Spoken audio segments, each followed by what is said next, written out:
Good morning, everyone, and happy Monday to you.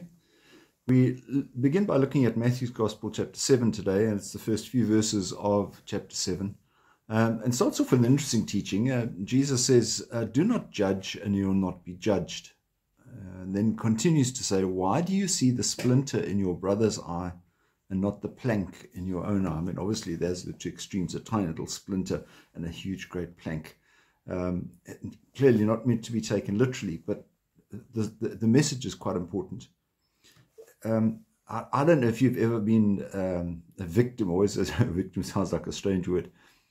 Whether it's ever happened to you where you've said something to someone and they've lashed out back at you. And perhaps what you said to them is actually true. It wasn't so much a criticism, but in fact a bit of helpful advice. And they've lashed out back at you. I think people kind of feel, well, that the best form of defense is attack. It seems to be one of the strategies they use in sports and maybe even in business and maybe in life.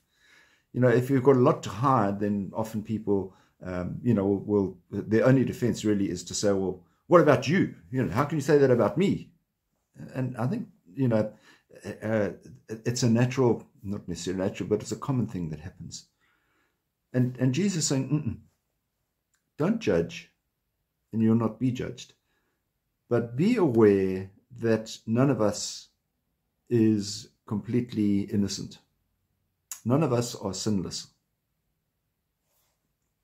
We've all got flaws. And so therefore, perhaps, before making a decision, let's just give some reflection in terms of where we are. Are we completely innocent? Are we in a position to be able to offer that advice or that criticism, however you might see it? Because we need to always be sensitive to how the other person might receive it.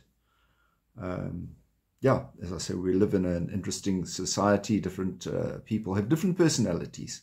And we honestly are not walking in anybody else's shoes. We don't know what they are going through. We can say something perfectly innocent, and people might take exception to it because we don't know what they're going through. So let's just be let's be super sensitive today and be aware of what other people are going through, so that any kind of help that we might think that we're going to offer might in fact be constructive and considerate. So you have a wonderful day and enjoy it. We'll see you again. God bless. Bye-bye.